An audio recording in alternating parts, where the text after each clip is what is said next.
paz. Assentai-vos, por gentileza, muito obrigado. Queridos, é um privilégio, é uma satisfação. Gratidão a Deus por essa oportunidade, por estar com vocês uma vez mais. Quero agradecer a Deus pela vida do anjo dessa igreja, meu pastor Valdir, Roberto. Deus abençoe, pastor. Muito obrigado pelo carinho, pela recepção. Deus continue sendo glorificado na sua vida, na vida da sua amiga e esposa, Manelma. Deus abençoe poderosamente a vossa vida e o seu ministério. Agradeço a Deus pela coordenação desse evento, das meninas coordenadoras, a Ana e a Janete. Cadê a Ana? Ana, Deus abençoe, satisfação, viu? Deus continue te abençoando. A Janete, Deus abençoe. Obrigado e a esses jovens abençoados por permitir fazer parte da história de vocês. Que Deus abençoe poderosamente. É um privilégio, é uma honra poder estar convosco uma vez mais. Tive já o privilégio de estar nessa congregação pela ocasião da Conjoate, já há alguns anos atrás, em um trabalho à tarde aqui no estudo da Palavra de Deus. E é muito bom poder retornar a esta casa de oração. Aos obreiros aqui presentes, que Deus continue abençoando cada um em nome do Senhor Jesus. Quero agradecer a Deus pela vida dos cantores, do Manuel, que Deus abençoe poderosamente, e também meu companheiro João Batista, que Deus abençoe, satisfação, uma vez mais, estar servindo ao Senhor, ao seu lado, e bendizendo o nome do Todo-Poderoso. Queridos, só nos resta agradecer a Deus por essa oportunidade que é ímpar e singular. Portanto, eu quero convidá-los para o texto bíblico, texto tema que vocês escolheram, primeira epístola universal do apóstolo Pedro, capítulo 2, versículo de número 9. Sou grato a Deus pela vida dos meninos que me buscaram ali, né?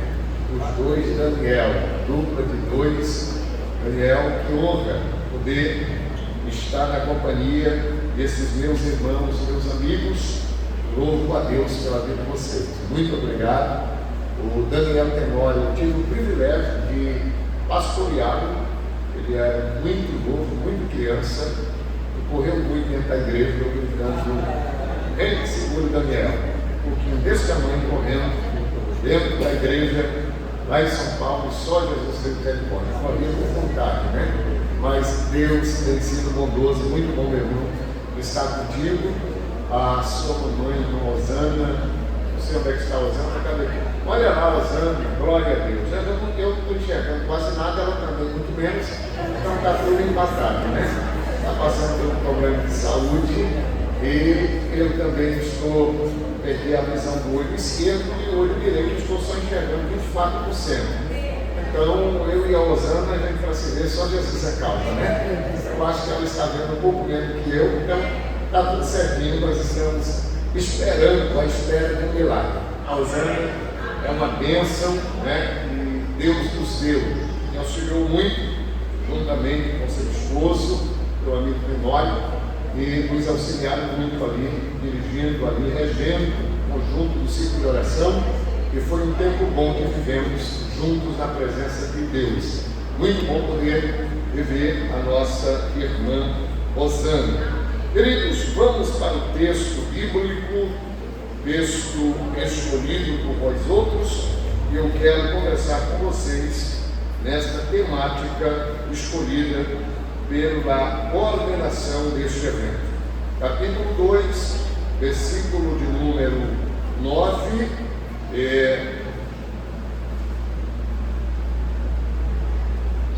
para longe eu consigo enxergar com óculos, para perto tem que tirar o óculos. Então negócio tira e coloca, mas a bênção é grande e a gente chega lá. Capítulo 2, versículo 9, diz o texto: mas vós sois a geração eleita, e o sacerdócio real, a nação santa, o povo adquirido, para que anuncieis as virtudes daquele que vos chamou das trevas para a sua maravilhosa luz. Se não for pedir muito, gostaria que uma vez mais a igreja repetisse esse versículo. 3, 2, 1, leiam.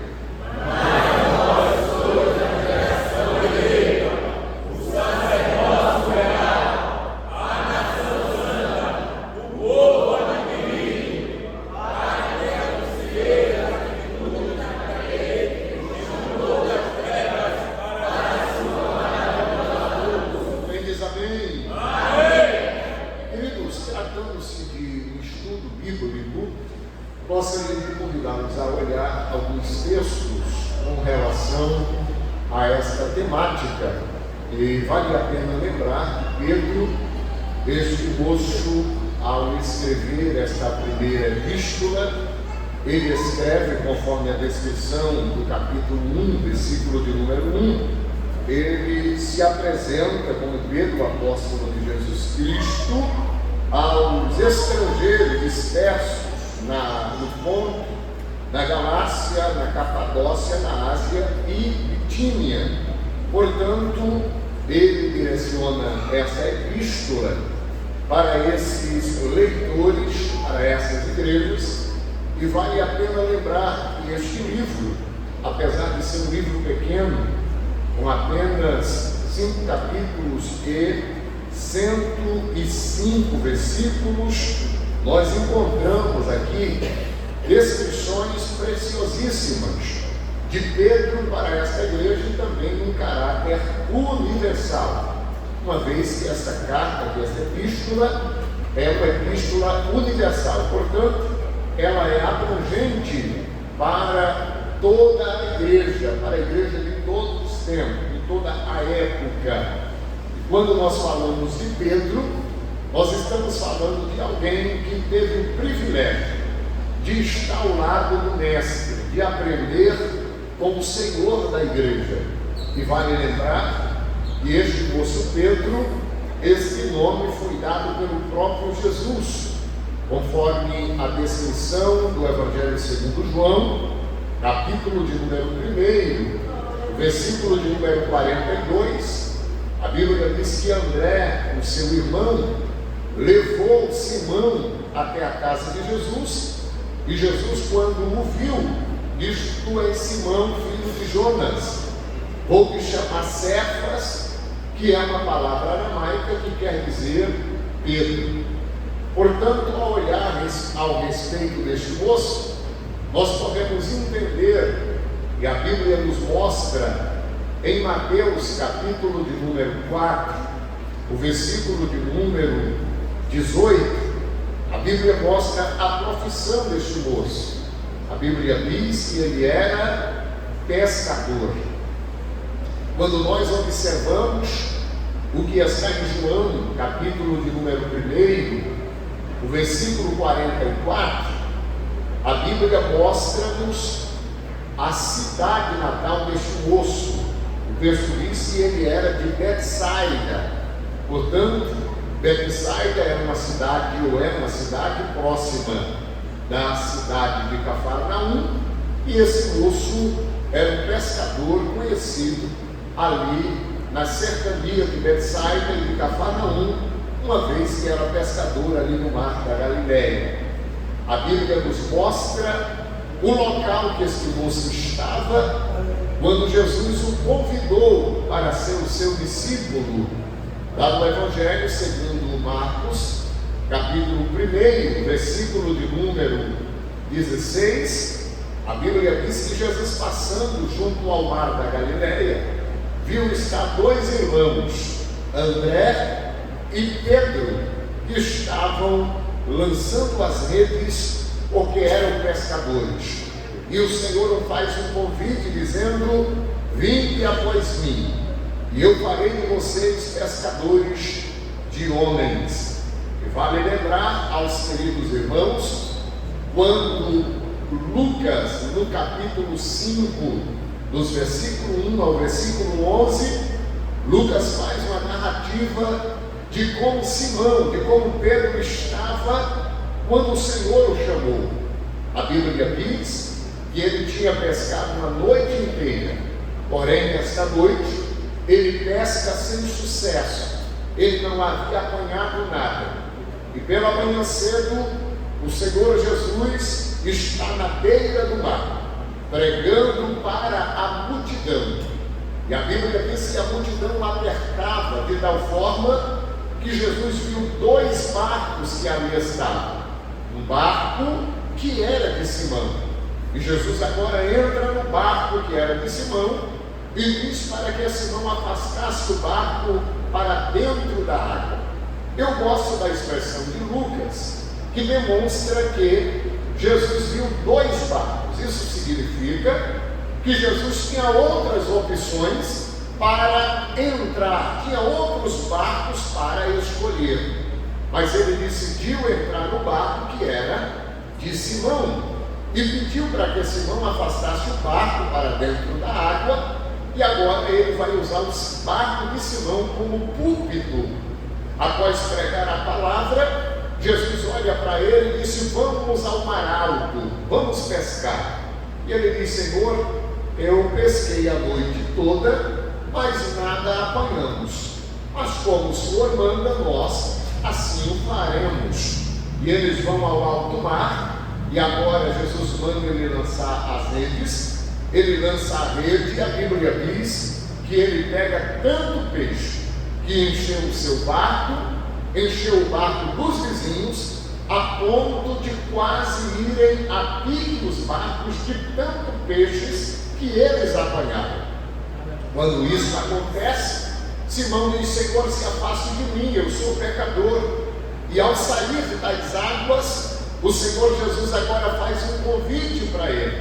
Jesus disse agora: segue-me. E eu gosto da expressão do versículo 11 do capítulo 5 de Lucas, que a Bíblia diz que ele, deixando tudo, seguiu a Jesus. Mas o que é lindo é que Jesus podia muito bem ter chamado a Pedro antes de pescar, porque se eles foram pescar e quando retornaram, Pedro deixou tudo, o barco, os peixes, as redes, para seguir Jesus, era óbvio, era mais claro, Jesus já ter chamado antes de ir pescar.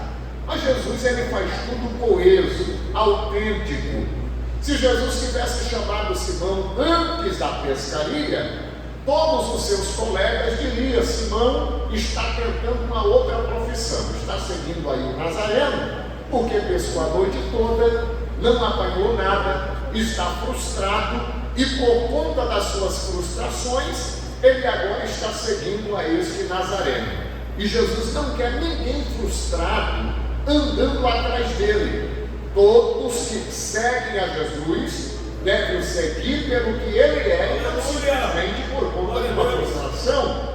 Então Jesus agora leva Simão, pesca com Simão, enche o barco dele, enche o barco do vizinho, e depois Jesus o faz um convite para que todos saibam: Simão está seguindo a Jesus. Não é que ele não saiba vai pescar, não é que ele não tenha peixe, não é que ele não tenha profissão, mas é porque Jesus o chamou. E quando Jesus chama, a Bíblia diz que ele deixa tudo e seguiu a Jesus.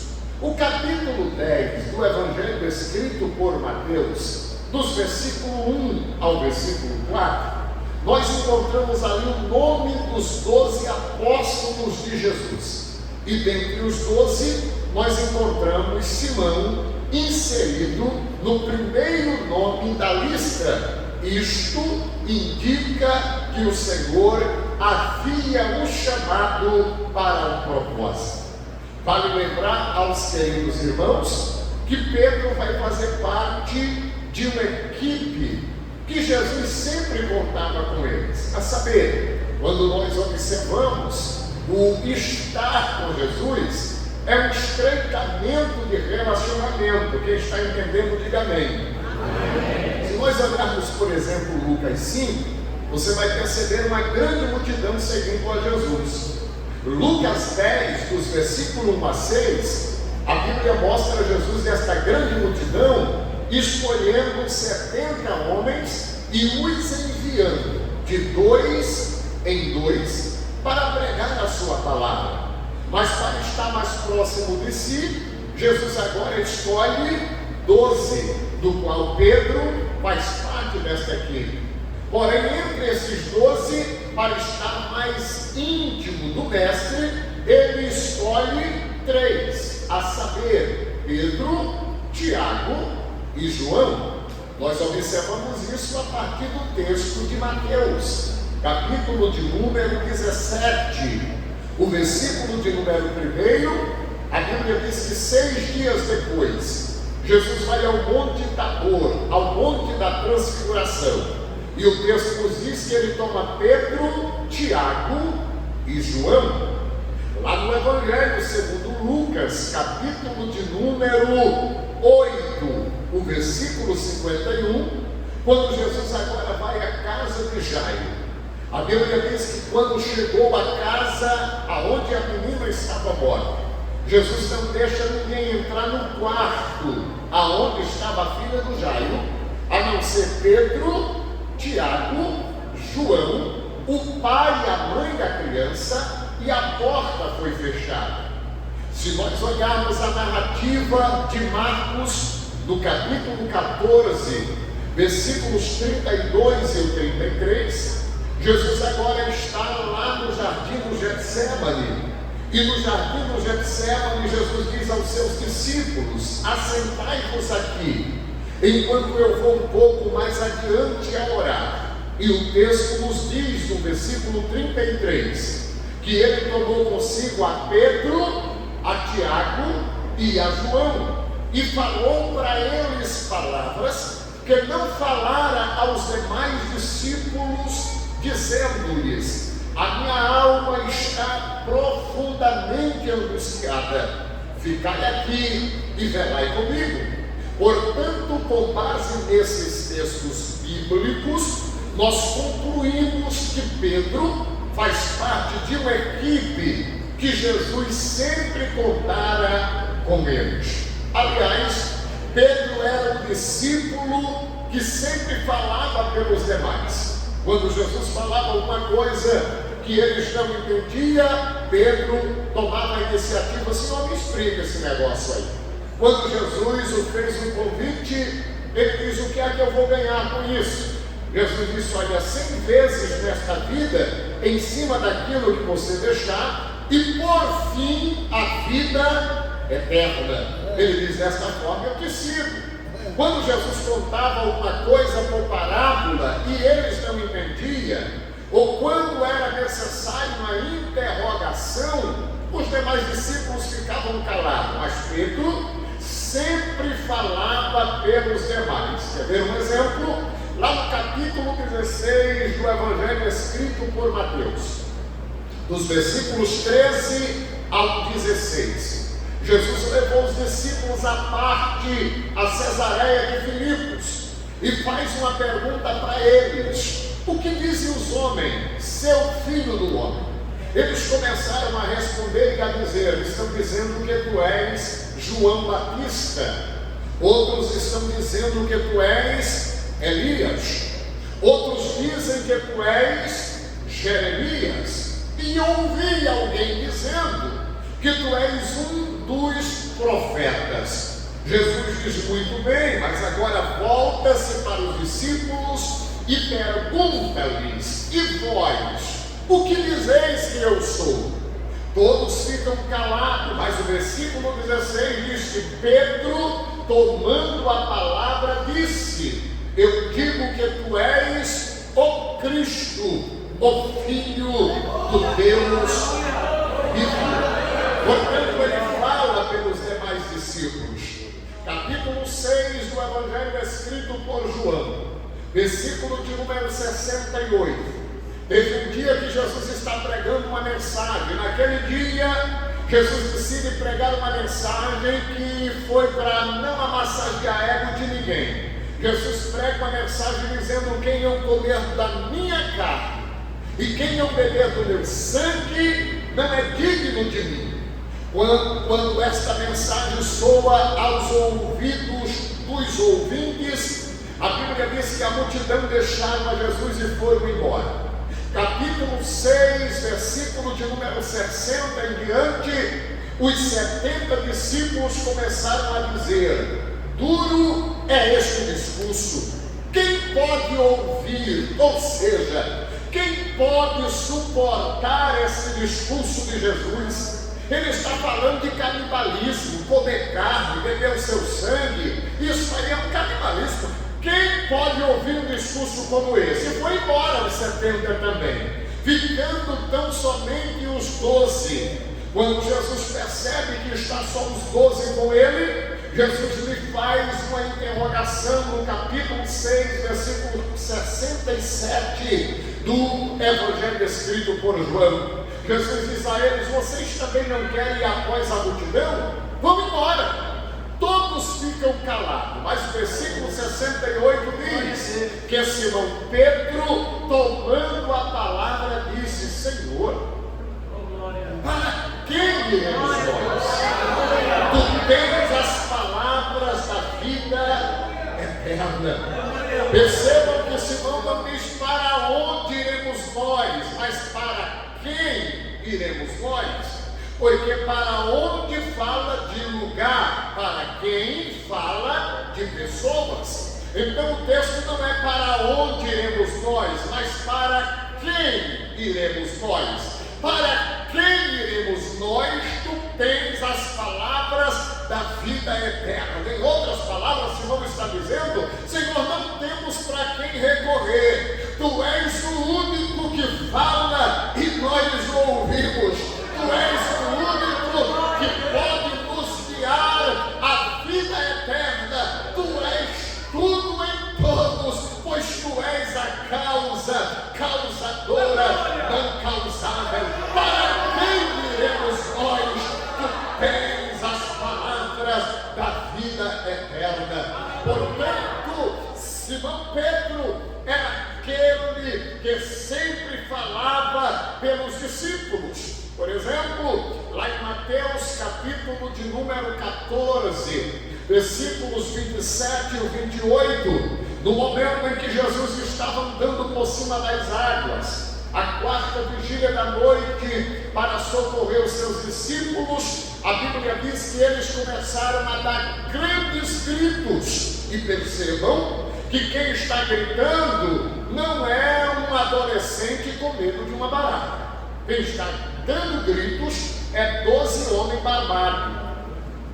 Eles estão gritando, mas Jesus diz: não tem mais, tenho bom ânimo, sou eu. Todos ficam calados, mas o texto diz: e Pedro, tomando a palavra, disse: Senhor, se és tu, permita-me ter contigo por cima das águas. E Jesus disse-lhe: vem.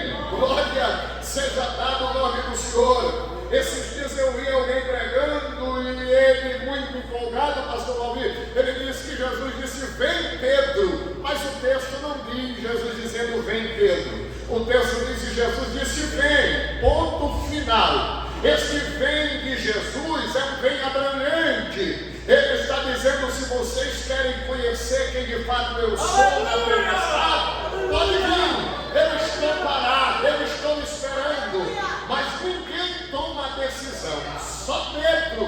O texto diz, Daniel, e Pedro, descendo do barco, foi ter com Jesus. Então, Jesus está abrangentemente convidando qualquer um que tivesse coragem de sair do natural para viver o sobrenatural, iria viver naquele momento.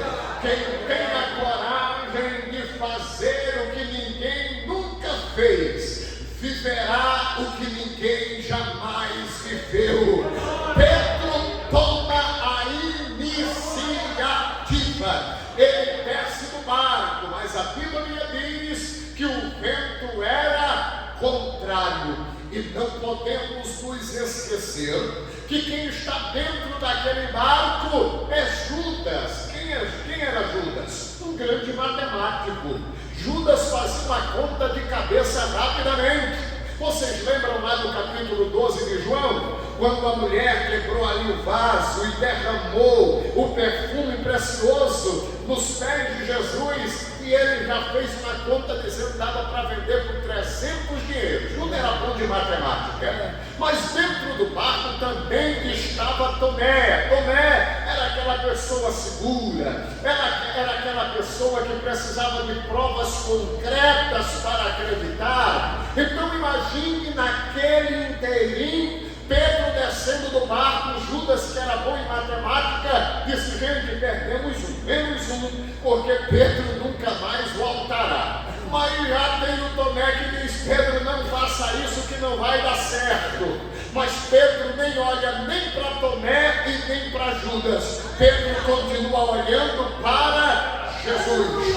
Eu vou fazer algo que ninguém nunca fez. Por certo viverei algo que ninguém jamais viveu. Então ele sai do barco, ele pisa nas águas e ele vai andando em direção a Jesus. Mas de repente ele começa a imaginar: gente, e se for um fantasma? Isso que eu estou fazendo é muito arriscado. E de repente ele vai afundando, e quando ele vai afundando, ele clama ao Senhor, e Jesus pega-o pela mão e diz: homem, por que duvidaste? Vem comigo. E agora com as mãos segura, Jesus segura Pedro e começam ambos a andar por cima das águas, porque aquilo que nós não conseguimos sozinho, Jesus está disposto a nos tomar pela mão e nos fazer andar e viver algo que jamais ninguém viveu. Louvado para sempre seja o precioso nome de Jesus. Pedro era aquele discípulo que sempre tomava a iniciativa pelos demais. Mas vale lembrar aos queridos irmãos desta reflexão esta manhã, que Pedro, quando ele estava forte, quando ele estava crente, quando ele estava firme, Jesus o chamava de Pedro, para denotar firmeza, porque Pedro no grego vem de Petros, de fagulhas de pedra, para denotar a firmeza com a qual ele estava vivendo. Mas quando Pedro estava fraco, como dizem os nossos adolescentes lá em São Paulo, só o pozinho de rabiola, Jesus não chamava ele de Pedro, Jesus o chamava de Simão, para denotar sua antiga natureza. Vejam alguns exemplos. Por exemplo, lá no capítulo 17 de Mateus, versículo de número 24, 25 e o 26, teve um momento que Pedro está chegando em casa e lá em Cafarnaum, os cobradores de impostos do templo disseram a Pedro: Pedro, teu mestre não paga a dracma? Ele disse: paga. Mas é interessante que Pedro pôs a mão no bolso, não encontrou um centavo para pagar o imposto.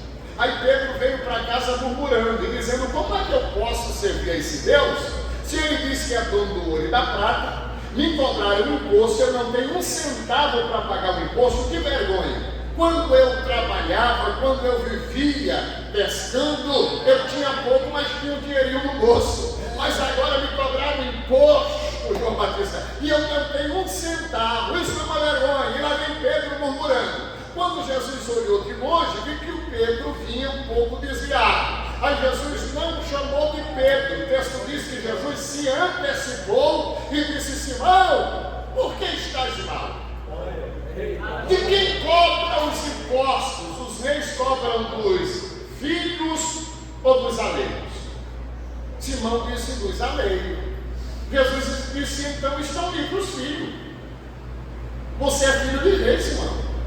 Mas para que não os escandalizemos, pega um anzol e vai pescar. Aleluia. E você pega o primeiro peixe, vai na boca do peixe, que eu já dei ordem à contabilidade, já está vindo a provisão do fundo do mar. Tu crês, Senhor?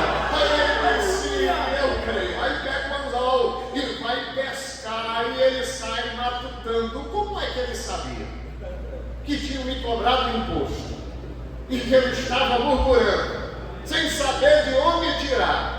E ele se antecipou mandando eu ir pescar. Só que eu acho fantástico é que cobraram o imposto de Simão e do mestre por via de regra. Era para Jesus ter dito para ele: Simão, pegue a rede.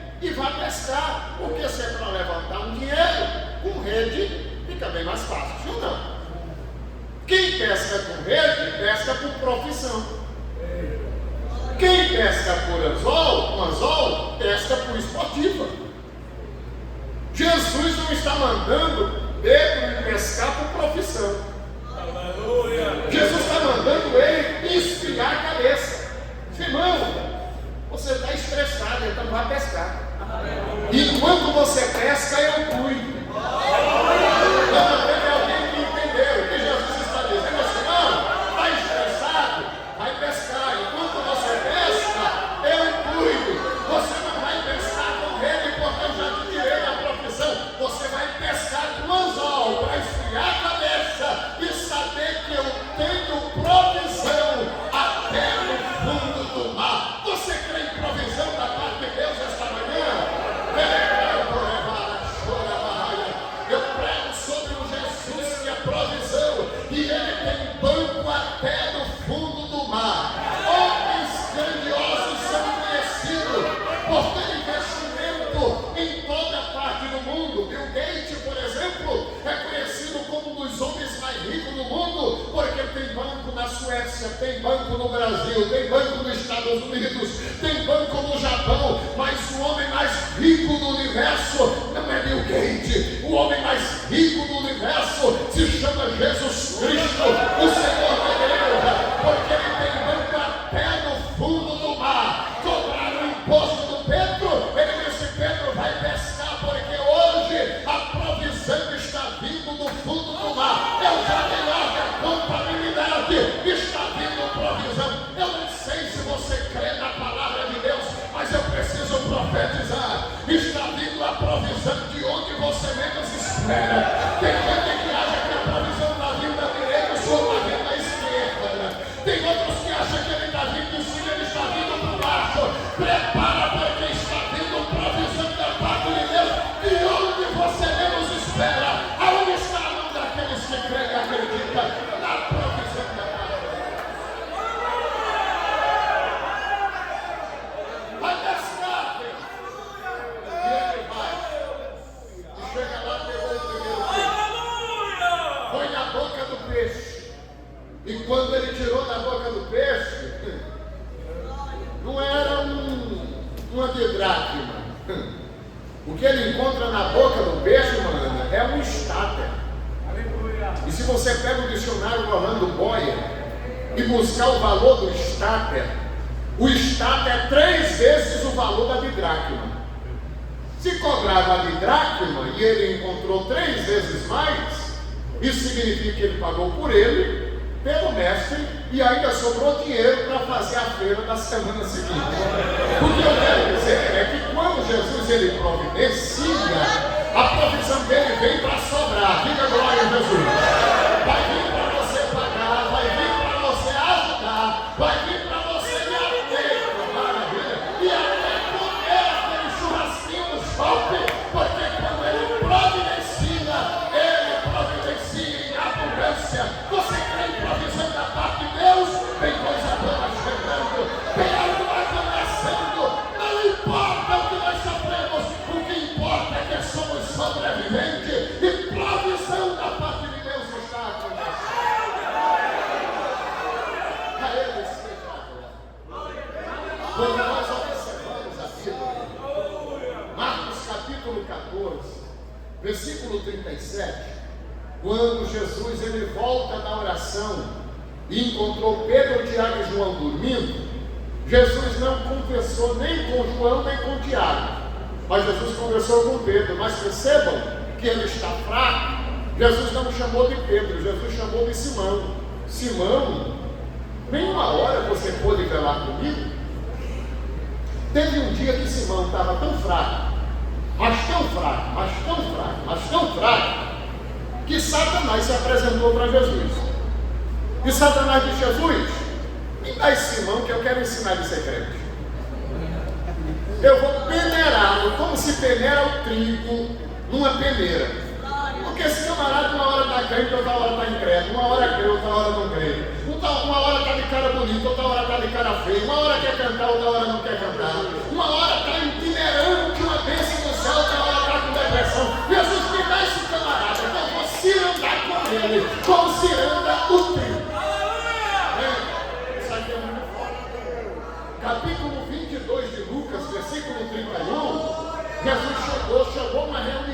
discípulo e olhou para Pedro, não chamou de Pedro, Jesus chamou de Simão. Aí Jesus disse: Simão, Simão, eis que Satanás vos pediu para cirandar com vocês, como ciranda o trigo. Mas eu roguei por ti, Simão, para que tua alma não desfaleça. Quando tu te converteres, confirma os teus irmãos que está por vir.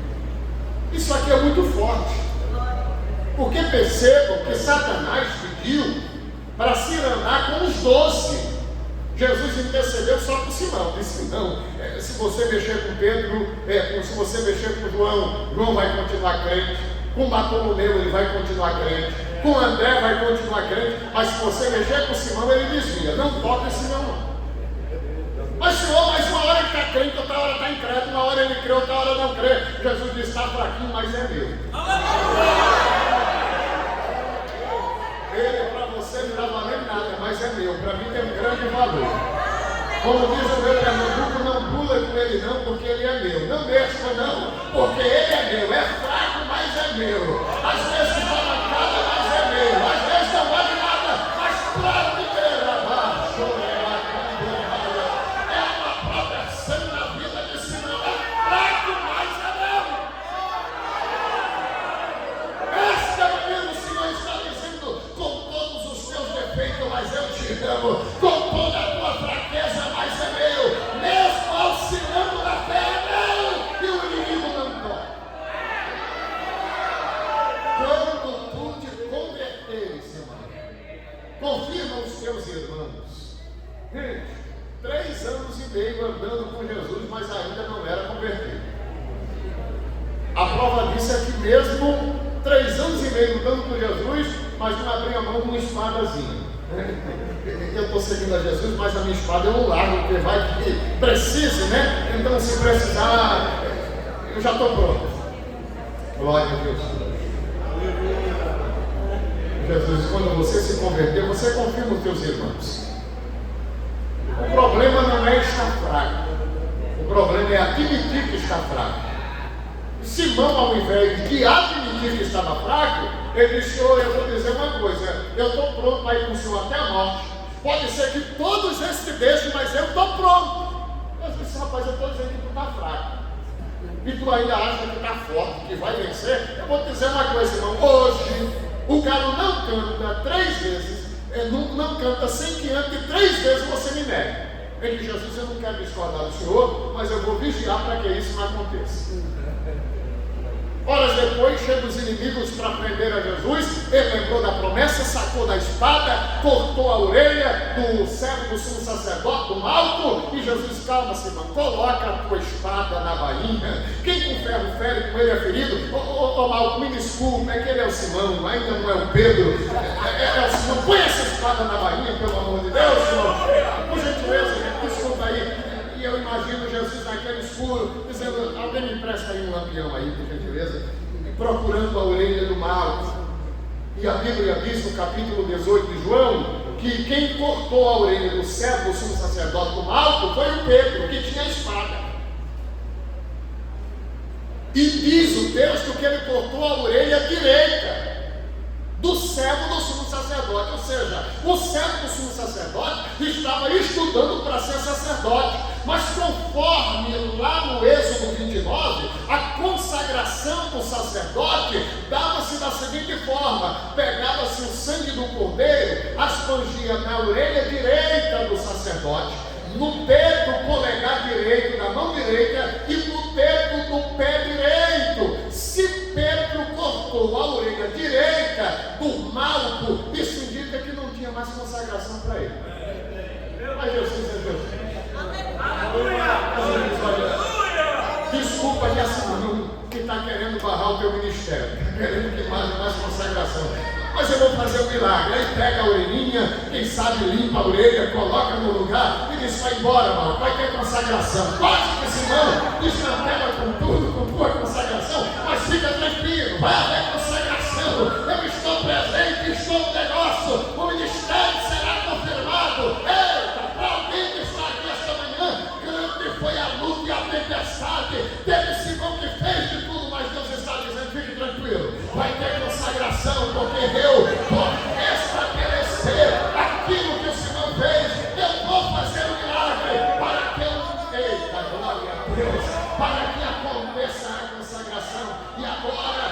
João começa a seguir a Jesus de longe.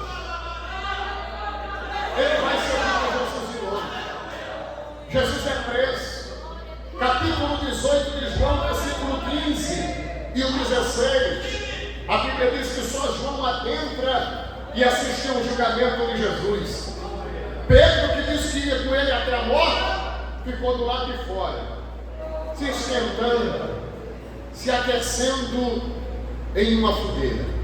Saiu uma criada, conforme Mateus capítulo de número 26, versículo 69 ao 72. Saiu uma criada e disse: tu és um do que estava com Jesus? Ele disse: não sei o que diz. Depois chegou outra e disse: não, você é um deles. Versículo 72, ele disse: eu não conheço esse homem. Agora imagina aquele que tinha dito: tu és o Cristo, o Filho de Deus vivo. Agora está dizendo: eu não conheço esse homem.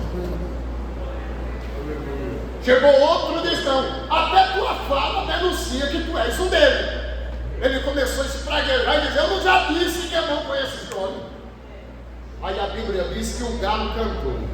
E eu gosto da descrição de Lucas, que Lucas diz que o Senhor Jesus olhou para ele.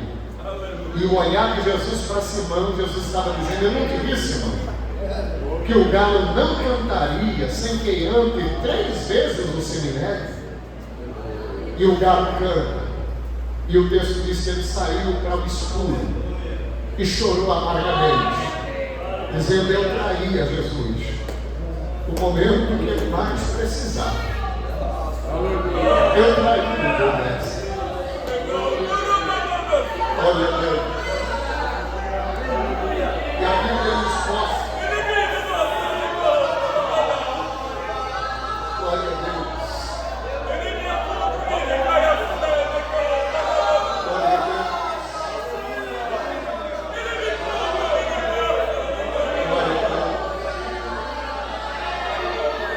João capítulo 20, versículo 19, a Bíblia mostra Pedro trancado dentro de uma casa, com medo da fúria dos judeus.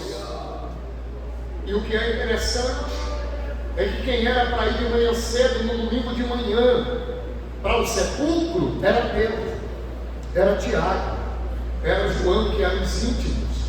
Mas como eles estavam ali, confinados dentro de uma casa, as mulheres foram ao sepulcro. E quando chegaram lá, a pedra já havia sido revolvida. Um anjo está sentado em cima da pedra e diz: por que buscais os vivos entre os mortos? Não está aqui, porque já ressuscitou. E eu gosto da descrição de Marcos, capítulo 16, versículo de número 7. O anjo disse: olha, vá e diz aos meus irmãos. Jesus mandou dizer para os seus irmãos, para os discípulos, que Jesus quer ver eles, que eles desçam de caminho para Galiléia, porque lá vão encontrar. E diga também a Pedro que Jesus quer ver ele. Olha, se Jesus mandou dizer: vai e diga para os discípulos para descer para Galiléia que Jesus vai o encontrar, Pedro já está no pacote. Mas o texto diz: diga aos discípulos e a Pedro que Jesus quer ver ele. Isso aqui tem uma aplicabilidade muito grande. Se Jesus não tivesse chamado o nome de Pedro, ele tinha ficado dentro de uma casa amuado e não tinha saído ao encontro de Jesus. As mulheres voltaram e disseram: gente, nós fomos lá no sepulcro. O sepulcro estava aberto, está vazio. O anjo apareceu para nós, disse que Jesus já ressuscitou e ele mandou dar um recado para vocês. Disse o que é que ele mandou dizer? Mandou dizer para todos vocês descer para Galiléia, porque lá vão encontrar, como ele vos tinha dito. Ele quer ver vocês lá na Galiléia, mas ele disse o nome de um de vocês. Alguém disse: então foi de João, que é o discípulo do amor. Não chamou João, não. Então foi de Tomé, que só acredita muito também. Não foi o nome de Tomé, não. Foi o nome de quem, gente? Ele disse: mandou dizer que quer ver você também, Pedro. Pedro disse: a mim? Ele mandou dizer para você descer, que ele vai se encontrar com você. Pedro pergunta: mas como foi a palavra mesmo? Olha, o anjo diz para os discípulos descer para Galiléia, que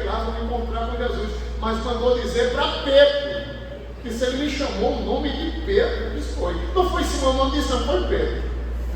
Aleluia.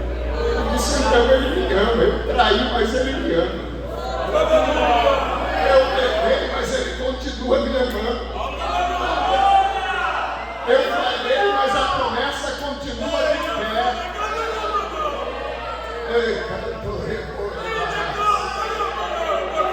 Esta manhã o Senhor me trouxe aqui para dizer que a promessa continua de pé.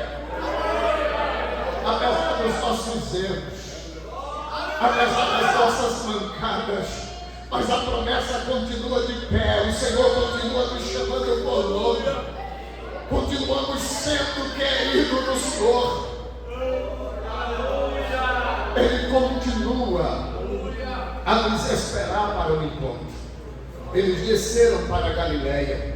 Chegando na Galileia, Simão, ele mesmo disse, gente, eu vou pescar. João capítulo 21. E como Pedro era influente entre os discípulos, ele não vai sozinho, ele leva outros com ele. Ele leva o Tiago, ele leva o João, ele leva o Felipe, ele leva também consigo Natanael, e vão todo mundo junto pescar. E pescaram a noite toda, e uma vez mais a cena se repete, nada apanharam. De manhã cedo estão voltando frustrados. E quando eles chegam numa distância da praia, eles encontram, eles percebem alguém sozinho, lá na praia, com uma fogueira acesa, assando um peixe na brasa, assando pão. E lhe perguntam, filhos, tem alguma coisa para comer? Aleluia. Eles disseram, não, o mar não está para peixe. Gente, Jesus é fantástico. Aleluia. Porque se eu fosse Jesus, e graças a Deus que eu não sou, o Pedrão, os meninos que havia traído, negado, eu até fazia uma fogueira. Mas para passar no rosto deles, seus teimosos, seus covardes, seus traíras. Jesus não chama nada disso. Jesus chama eles de filhos. Filhos, tem alguma coisa para comer? E eles disseram não pegamos nada. Jesus disse é que vocês estão lançando do lado errado. Lance a rede do lado direito e encontrareis peixes. Gente, era a hora errada, no lugar errado, momento errado. Para eles nada, não tem como. Eu pesquei a noite toda, na hora certa, no momento certo, no lugar certo, não apanhei nada, mas a voz de Jesus soou os ouvidos. O ouvido mandou para o cérebro fez a metabolização, corrente sanguínea central liberou oxigênio à faringe, à laringe, e alguém grita, pescamos a noite inteira, mas nada apanhamos, mas como manda, vamos lançar a rede. Aí lançaram. Jesus deu uma ordem, disse, atenção, só quero peixe grande, 153 peixes aí dentro dessa rede. E entrou peixe grande dentro da rede. E quando eles puxaram, 153 grandes peixes. E quando isso aconteceu, João disse, Pedro é o Senhor. Porque só para fazer isso, só quem faz isso é Jesus. Para selecionar peixes, é só Jesus. Para mandar peixe grande para a rede, é só Jesus. Tem pessoas aqui que até hoje só pegou peixe pequeno. O Senhor está dizendo, estou selecionando, estou mandando peixe grande. Está vendo coisa grande para dentro da tua rede. Vai para a propriedade glória. Porque Jesus está ensinando a lição para os discípulos. Qual a lição? Vocês podem ter rede, vocês podem ter barco bom, vocês podem ter experiência, mas quem tem o peixe sou eu. Se eu não der ordem para o peixe entrar na rede, vocês vão pescar a noite toda e nada vão apanhar. Mas eu sou o dono do peixe, eu sou o dono do mar, eu sou o dono do barco, eu sou o dono da rede, eu sou o dono da vossa vida e eu estou dando ordem. Peixe grande, entra dentro da rede para que eles saibam que eu sou Deus e façam tudo de ação de graça. Você pode crer nesta palavra? Peixe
que eu sou pecador. Jesus disse: eu sei. Teu mal é fome. Vim de jantar. Agora, o que é lindo é que o texto diz que Jesus o convidou para jantar. A pergunta que devemos fazer é: janta se serve de manhã, ao meio-dia ou à noite? Mas era de manhã. E Jesus está convidando eles para jantar. Parece um paradoxo. Só que Jesus sabia que eles tinham saído no dia anterior à noite para pescarem. E como de costume pegar o peixe, no alto mar fazia a janta, comia e continuava pescando. Como eles não pescaram nada, estavam sem janta a noite toda. E Jesus, que conhece tudo, está dizendo para eles: vinde e jantai. Não é tomar café não. Se vocês estivessem no centro da minha vontade, nós estávamos tomando o cafezinho da manhã. Aí, como vocês saíram fora do centro da minha vontade e eles estão sem janta, eu estou esperando por você. Vinde e jantai. E eles saíram tudo desconfiado. E chegando lá na praia, viram peixe e pão. É Jesus dizendo: eu não dependo do peixe nem do pão de vocês.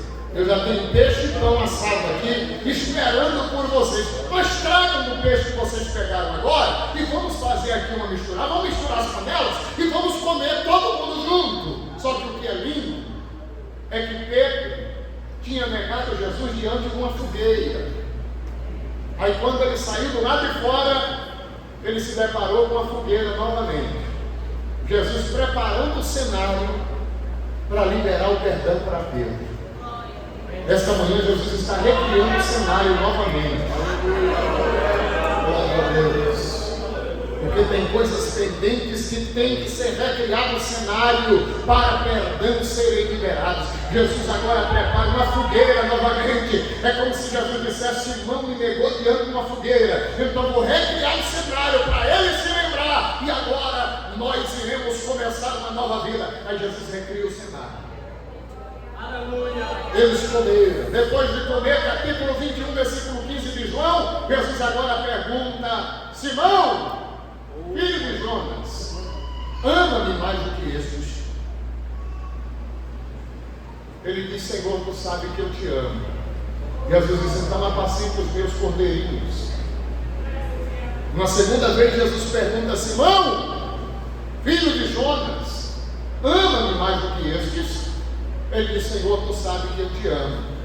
Jesus disse: então apacente as minhas ovelhas. Mas uma terceira vez Jesus pergunta: Simão, ama-me?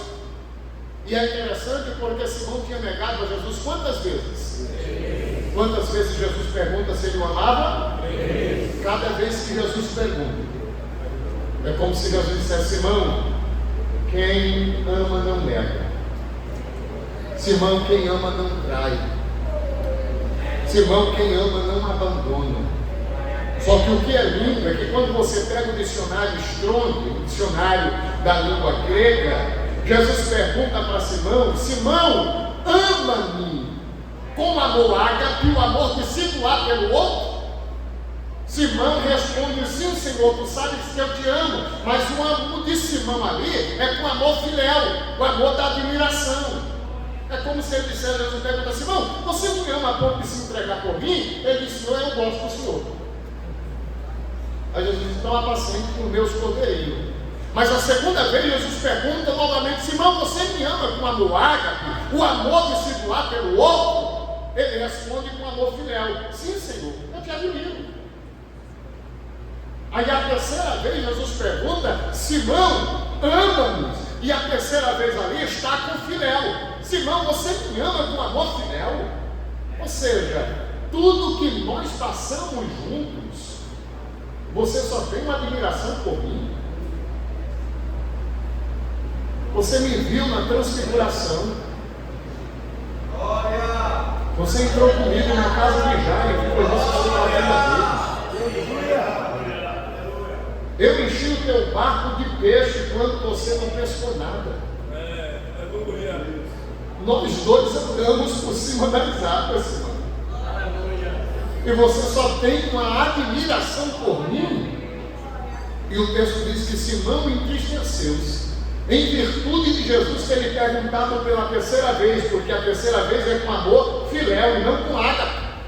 E ele disse: Senhor, tu sabes tudo, tu sabes que eu te amo. E é interessante porque o que Simão está dizendo é: Senhor, não adianta eu dizer que eu te amo com amor ágape, quando as minhas atitudes é de um amor filéu. Não adianta eu dizer que eu vou contigo até a morte, quando a minha atitude é de um admirador apenas. E Jesus não vai criticá-lo por isso. Jesus disse: então, Simão, deixa eu te dizer uma coisa: enquanto você é novo, você vai para onde quer, você vai estender as tuas mãos e vai colocar a tua capa, mas quando fores velho,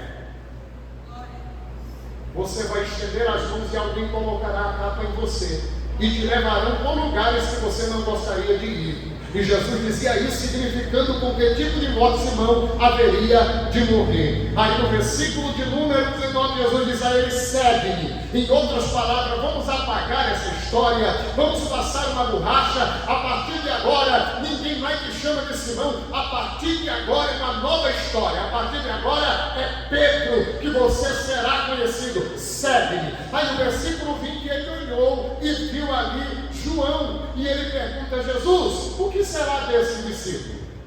Jesus disse: eu acabei de te dar o perdão, eu acabei de te chamar, eu acabei de passar uma borracha na história passada tua, e você já está se importando com a vida do outro, Pedro.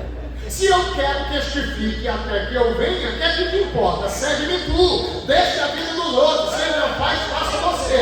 Se ele não caminha, caminha você. Se ele não quer nada, que te importa a vida de João? Deixa a vida de João, segue-me você. Ô Jesus, desculpa, estou contigo aqui. E aí ele segue a Jesus.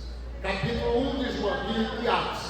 Versículo de número 13, nós encontramos Pedro ali esperando o momento da descida do Espírito Santo.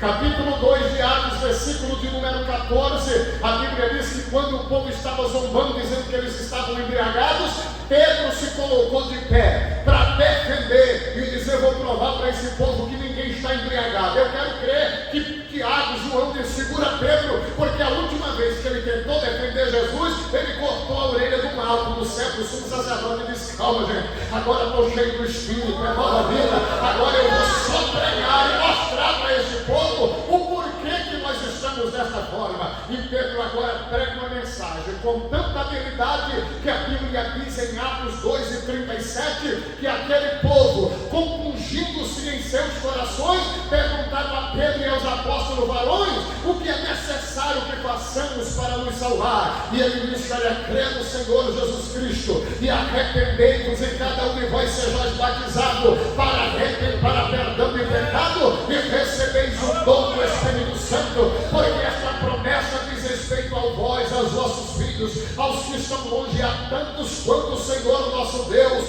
chamar. E agora quase 3.000 pessoas foram batizadas com a primeira mensagem de Pedro. Capítulo 3 do livro de Atos, versículo 1, Pedro agora está indo para a oração, a hora nona, juntamente com João. Vale lembrar que Pedro não conseguiu orar uma hora com Jesus, agora já tem até o momento da oração. A hora nona está indo para a oração. Capítulo 4 do livro de Atos, versículo de número 8, quando o Sinédrio, que matou a Jesus, chama Pedro e João e diz: em nome de quem vocês estão fazendo esses sinais? A Bíblia diz que Pedro, cheio do Espírito Santo, disse aos magistrados: seja conhecido de todos vocês e de todo Jerusalém, nós fomos interrogados acerca do modo como o moço foi curado. Eu quero que vocês sejam ao conhecimento de todos, que foi no nome de Jesus, aquele a quem vocês crucificaram e a quem Deus ressuscitou dentre os mortos, é no nome deste homem que este moço está curado.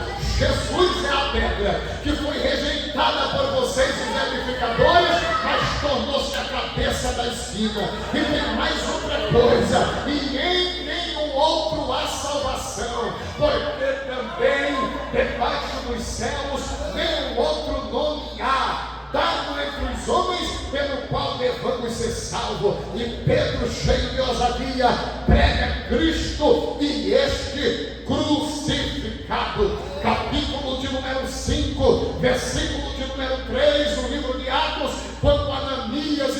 já chega mentindo. Pedro disse: vocês mentiram ao Espírito Santo e eles caíram e morreram. Capítulo 5 de Atos, versículo de número 15, alguém convida e diz a ele: irmão Pedro, o senhor pode pregar no nosso congresso? Ele disse: eu não posso, já estou agendado. E o ano que vem? Disse: também já estou agendado. E o dia tal? Disse: já estou agendado. Disse: irmão Pedro, por onde é que o senhor vai passar depois que o senhor sair daqui desta pregação? Ele disse: eu vou passar na rua direita, eu vou pregar o evangelho lá numa reunião. E aí os irmãos saem dizendo: gente, Pedro não pode pregar na nossa igreja, mas daqui a pouco ele vai passar aqui na rua. Traga cego, traga aleijado, traga endemoniado, coloque aqui no meio da rua, porque se Pedro passar e a sombra dele alcançar, vai ter cura, vai ter renovo, vai ter transformação, vai ter libertação. Ele não vai vir pregar na nossa igreja, mas ele vai passar na nossa rua, e por onde ele passar, até a sombra dele vai curar. E a tradição diz que por onde Pedro passava, ia dizendo: receba a cura, seja batizado, receba Jesus, seja transformado. E o milagre ia acontecendo, porque até a sombra de Pedro, conforme Atos 5:15, curava e libertava a vida no nome precioso de Jesus. Capítulo 6, versículo 3 de Atos. Pedro com os discípulos separam os diáconos para a obra do Senhor. Capítulo 8 de Atos, versículo 14. Pedro com João desce para Samaria para orar para que os irmãos recebam o Espírito Santo. Capítulo 9 de Atos, verso 32. Pedro agora em Lida ora pelo irmão Enéas e Enéas recebe a cura. Capítulo 9, verso 40 de Atos. Pedro agora lá em Jope, ele ora pela nossa irmã Dorcas e Dorcas é ressuscitado. Capítulo 10 de Atos, verso de número 34. Pedro agora na casa de Cornélio abriu a boca e disse: reconheço por verdade que Deus não faz acepção de pessoas. Capítulo de número 12, versículo de número 5 de Atos. Pedro agora está preso, mas a igreja fazia contínua oração por ele a Deus. E enquanto Pedro está para se apresentar no dia seguinte, o anjo do Senhor apareceu para Pedro. A Bíblia diz que as algemas se caíram das suas mãos e Pedro passa no primeiro portão, no segundo portão, e quando chega na grande porta, Pedro achava que estava sonhando e ele se perguntava: quem abrirá o grande portão? E a Bíblia diz que ele se abriu automaticamente, porque esse controle automático já existia desde a época de Pedro. Os céus abriram o portão automaticamente, e quando Pedro sai na rua principal, percebeu que está liberto, disse: eu vou para a casa da irmã Maria, os irmãos estão orando lá, e eu preciso dar meu testemunho do que Jesus fez e da libertação que ele me causou. E quando chega lá, Pedro bate na porta. A Bíblia diz que uma jovem, uma adolescente por nome Rode, ela vai e olha na brecha da porta e viu que Pedro estava do lado de fora. A igreja está lá dentro dizendo: Jesus, liberta Pedro. Ele está com 16 soldados, mas isso não é nada para o Senhor. E Pedro está batendo na porta. A Rode não abriu a porta, mas correu e disse: irmãos, a oração de vocês foram ouvidas. Pedro está batendo na porta. Aleluia! A mãe da Rode disse: não, menina, para de besteira. Aí não é Pedro não, Pedro está preso. Ele disse: mamãe, ele está lá. Ela disse: menina, para de conversa, vai orar. E eu lembro muito desse contexto, eu me identifico, porque no meu Pernambuco, ainda adolescente, o trabalho de oração, nós tínhamos culto de oração, e era 2 horas de joelho no chão. Quem é da antiga sabe disso, né? E eu muito novo, aí colocava a chinela havaiana debaixo do joelho, e dobrava o joelho, ficava pertinho da porta, doidinho que chegasse alguém batendo na porta, que era para mim levantar e abrir a porta, que é para dar um fôlego no quesito da oração. E eu imagino a Rode desse jeito, né? Levantando, abrindo, olhando e voltando, dizendo à mãe: olha, Pedro está aí. E ela disse: não, isso é o seu anjo, não é Pedro não. Aí ela disse: mamãe, vocês não estão orando para Jesus libertar Pedro? Disse: não. Então a oração que vocês foram ouvidas. Ele está lá fora. E Pedro insistia vim bater. Aí quando abriram a porta, viram que Pedro estava lá. Pedro dá o testemunho, a igreja se alegra e o nome do Senhor é glorificado. Capítulo de número 15, versículo 7, na primeira convenção em Jerusalém, é Pedro quem apazigua a tempestade. Anos depois, Pedro escreve para os irmãos dispersos lá no Porto, na Galácia, na Capadócia, na Bitínia e na Ásia Menor. E quando Pedro escreve para essa igreja, Pedro escreveu a primeira epístola, lá no capítulo 9. Ele diz: meus irmãos, eu preciso trazer uma informação de quem vocês são em Cristo.